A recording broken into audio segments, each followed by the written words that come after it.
The Senate, the House, even state legislatures have been training grounds for future U.S. presidents. But we've only had 3 presidents who were once mayors: Andrew Johnson, Grover Cleveland, and Calvin Coolidge. And there's never been one from a major American city. Los Angeles Mayor Eric Garcetti could change that in 2020. Garcetti, a Democrat, has already made history as LA's first Jewish mayor.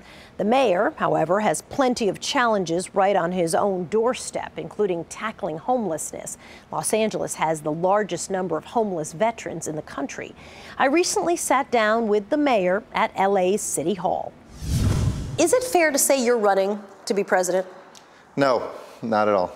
I mean, I'm thinking about it. Here's my look of disbelief. No, I've been very open. I think everybody's overly coy about these things. I've been very honest about thinking about it. Every day I'm pulled in more and pushed out more. What pulls you in? This country right now, its leadership, the loss of strength abroad, of failed promises domestically, and just moral leadership, that we have a leader who's not kind, who's not decent, who isn't clean, and who makes promises instead of producing things. This is a terrible moment for this country, and I think we have to put it back on track. What pushes you out? Being a human being, having a 6.5-year-old daughter and a wife whom I love to spend time with, the sacrifice that it takes, and knowing how much I sacrifice.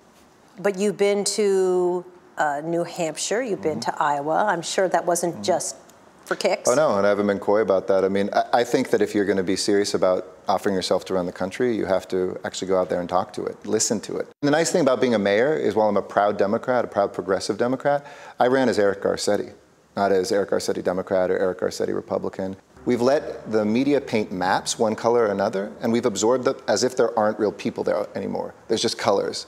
And, you know, I always try to find that common ground with somebody, even where we disagree vehemently on something.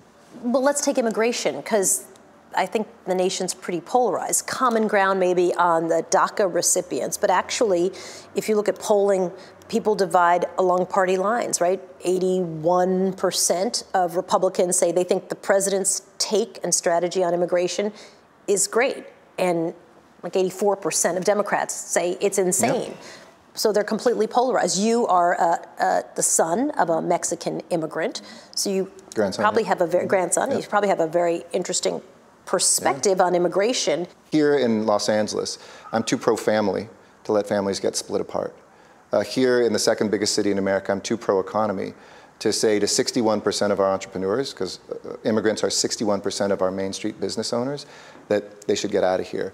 What are the biggest problems? What's the top 2 issues here in Los Angeles that you deal with and struggle with? Traffic and housing. We're both are kind of a victim of our own success, that so many people want to be here. We haven't built out that infrastructure, and at its worst, the housing crisis is the homelessness crisis, the thing I spend the most time on. And how many, what do you have, 40,000 homeless people? I think in the county, 25,000 on the streets of LA City, which is the most of any city. Couldn't a critic of yours say, I mean, homelessness has been a huge problem in Los Angeles for a while. Here's somebody, you, who wants to be on the national stage, and you named your top 2 issues and you haven't solved them, and you're not really close to solving them.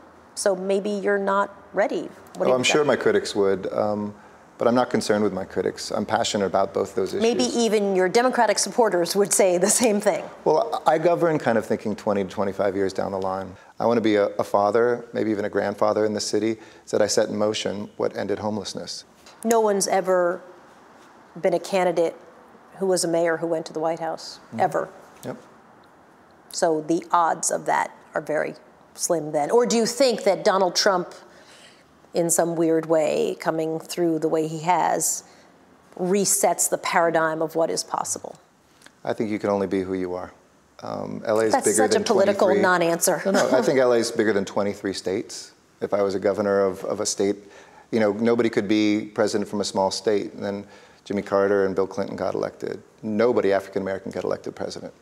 No reality star could be elected president, till one is. Today, people want to know, do you have a record of leading? What's your prediction for the midterms? I'm Do you so have superstitious. One? Are you? I'm working really hard. But I feel pretty optimistic about the House. I think the Senate's tough. I think we're going to pick up some gubernatorial seats. I think some historic ones. This is the moment we are all called as patriots to double down our time, our attention, our dollars, our hours. We have to take this country back. And I don't want my daughter years from now to say, you know, what were you doing, Daddy? Thank you so much. Appreciate your time. Thank you, Soldan. Good.